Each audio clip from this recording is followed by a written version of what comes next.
ఇశ్రాయేలు చరిత్రలో దేవుని దృష్టిలో అత్యంత దుష్ట రాజుగా గుర్తించబడిన వ్యక్తి ఆహాబు.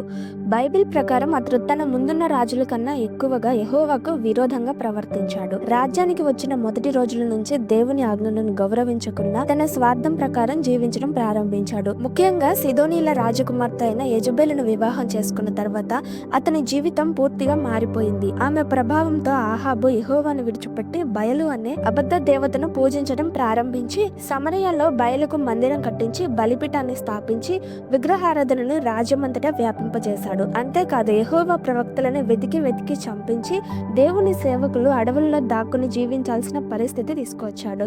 ఈ ఘోరమైన పాపాలను చూసిన దేవుడు తన శక్తివంతమైన ప్రవక్త అయిన ఏలియాను లేపి ఆహాబు ఎదుట నిలవబడి, నేను చెప్పే వరకు ఈ దేశంలో వర్షమైనను మంచైనను పడవు అని ప్రకటింపజేశాడు. ఆ మాట ప్రకారం 3.5 సంవత్సరాల పాటు వర్షం పడలేదు. భూమి ఎండిపోయింది, నదులు క్షీణించాయి, ప్రజలు ఆకలితో అలమటించారు. 3.5 సంవత్సరాల తర్వాత దేవుడు ఏలియాతో మాట్లాడి, నీవు లేచి ఆహాబు దగ్గరికి వెళ్లి భూమి మీద మళ్ళీ వర్షం కురుస్తుంది అని ప్రకటించమని చెప్పాడు. దేవుని మాట విన్న వెంటనే ఏలియా ఆహాబు దగ్గరికి వెళ్లి ధైర్యంగా నిలబడి, నీ విగ్రహారాధన వల్ల బయలుదేవుణ్ణి పూజించిన ఫలితంగా దేశం మీదకు ఈ కరువు వచ్చింది, నీవు యెహోవాను విడిచిపెట్టినందుకే భూమి ఎండిపోయింది అని స్పష్టంగా చెప్పాడు. తర్వాత అతడు కర్మెలు పర్వతంపై ప్రజలందరినీ 450 మంది బయలు ప్రవక్తలను ప్రజల ముందుకు రప్పించి అగ్ని ద్వారా జవాబిచ్చే దేవుడే నిజమైన దేవుడు అని ప్రకటించాడు. బయలు ప్రవక్తలు రోజంతా అరిచినా జవాబు రాలేదు. కానీ ఏలియా ప్రార్థించిన వెంటనే ఆకాశం నుండి అగ్ని దిగి వచ్చి బలిని పూర్తిగా కాల్చివేసింది. అప్పుడు ప్రజలందరూ యెహోవానే దేవుడు అని ఒప్పుకున్నారు. కరువు ముగిసి వర్షం కురిసింది.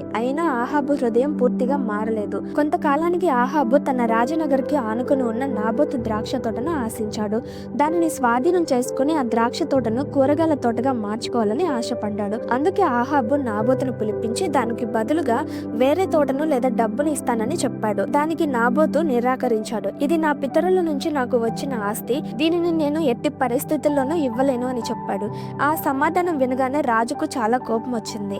మూతి ముడుచుకొని భోజనం చేయడం మానేసి ఎవరితో మాట్లాడకుండా తన గదిలోకి వెళ్లి పడుకుంటాడు. కొద్దిసేపటికి అతని భార్య అయిన యెజబెలు రాజును చూసి, ఎందుకు అలా ఉన్నావు అని అడుగుతుంది. ఆహాబు రాజు జరిగిన విషయం అంతా యెజబెలుకు చెప్తాడు.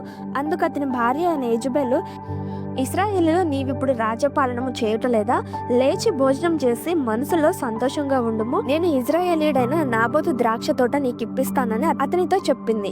అప్పుడు యెజబెల్ ఒక కుట్ర పన్ని ఆహాబు పేరుతో ఒక తాకీదును రాయించి రాజముద్రను ముద్రించి నాబోతు నివసించే పట్టణ పెద్దలకు పంపించింది. ఆ తాకీదులో 3 రోజుల ఉపవాస ప్రార్థన ప్రకటించి ప్రజలందరి ముందు నాబోతు దేవుణ్ణి రాజును దూషించాడని రాళ్లతో కొట్టి చంపండి అని వ్రాయించింది. అక్కడ పనికి మాలిన 2 మనుషులను ఏర్పాటు చేసి యెజబెలు కుట్ర చేసి నాబోతు మీద అబద్ధ సాక్ష్యం పలికించి అతన్ని రాళ్లతో కొట్టి చంపించి ఆ తోటను ఆహాబుకు దక్కేలా చేసింది.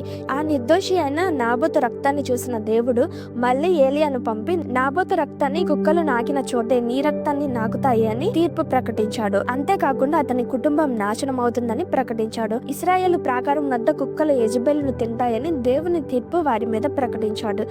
ఆహాబు అతని భార్య యెజబెలు ప్రేరణతో యెహోవా దృష్టిలో అత్యంత కీడు చేసిన రాజుగా, యెహోవా దృష్టికి కీడు చేయ తన్ను తాను అమ్ముకొనిన ఆహాబు వంటి వాడు ఎవ్వడునూ లేడు అని బైబిల్ సాక్ష్యం ఇస్తుంది. తన జీవితం అధికారాన్ని పూర్తిగా పాపానికి, విగ్రహారాధనకు, దుష్టతకు అర్పించుకున్నాడని, దేవుని భయము, ఆజ్ఞల పట్ల గౌరవము లేకుండా యెజబెలు మాటలకు లోబడి బయలు, ఆషేరా వంటి విగ్రహాలను పూజిస్తూ అమోరీయుల హేయమైన ఆచారాలను అనుసరించాడు. దేవుడు ఇశ్రాయేలీల ముందు నుండి తొలగించిన అన్యజనుల దురాచారాలనే మళ్ళీ తన దేశంలో ప్రవేశపెట్టాడు.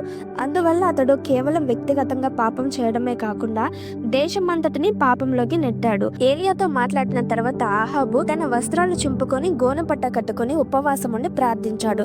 అది చూసిన దేవుడు మళ్ళీ ఏలియాతో మాట్లాడి, ఆహాబు నాకు భయపడి వినయముగా ప్రవర్తించుట చూచితివా?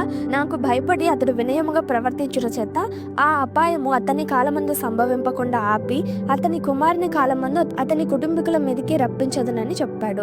ఆహాబు కొంతకాలం వినయంగా కనిపించిన నిజమైన మార్పు మాత్రం రాలేదు. తర్వాత అతను యెహోషాపాతుతో సిరియా మీదకి యుద్ధానికి వెళ్ళినప్పుడు ప్రవక్త అయిన మీకాయా హెచ్చరించినా వినలేదు. తనని రక్షించుకోవడానికి వేషం మార్చుకున్న ఒక సైనికుడు గురి చూడకుండా వేసిన బాణం అతని కవచం మధ్యలో తగిలి గాయమైంది. అతడు, నాకు గాయమైంది, రథం తిప్పి సైన్యంలో నుండి నన్ను అవతలకు తీసుకుని వెళ్ళండి అని చెప్పాడు. యుద్ధం బలంగా జరుగుతున్నప్పుడు రాజును సిరియన్ల ఎదుట అతని రథం మీద నిలవబెట్టారు. సాయంత్రం అప్పుడు ఆహాబు మరణించాడు. అతని రక్తం ఆ రథంలో మడుగు కట్టింది. ఆ ఆ రథంను షోమ్రోను కొలనులో కడిగినప్పుడు యెహోవా సెలవిచ్చిన మాట చొప్పున కుక్కలు వచ్చి అతని రక్తాన్ని నాకాయి. ఈ వాక్యం ద్వారా దేవుడు మనకు తెలియజేస్తుంది ఏంటంటే, ఆహాబు లాంటి రాజు మరెవ్వరూ లేరు. ఎందుకంటే అతడు స్వచ్ఛందంగా దేవుని విడిచిపెట్టి చెడుకు తన జీవితాన్ని అప్పగించుకున్నాడు. ఇది మనకు ఒక గొప్ప హెచ్చరిక. ఈ విధంగా ఆహాబు జీవితం మనకు ఒక గొప్ప హెచ్చరికగా నిలుస్తుంది. మనిషికి ఎంత అధికారం, సంపద, శక్తి ఉన్నా దేవుని మాటను త్రోసిపుచ్చి విరోధంగా జీవిస్తే చివరికి తీర్పు తప్పదు. యెహోవా మాత్రమే నిజమైన దేవుడు. ఆయన మాట ఎప్పటికీ నిలుస్తుంది. చెడు ప్రభావాలకు లోనైతే దేవుని సత్యాన్ని విడిచిపెడితే మన జీవితం కూడా ఆహాబు లాగానే నాశనానికి దారితీస్తుంది. కాబట్టి మనం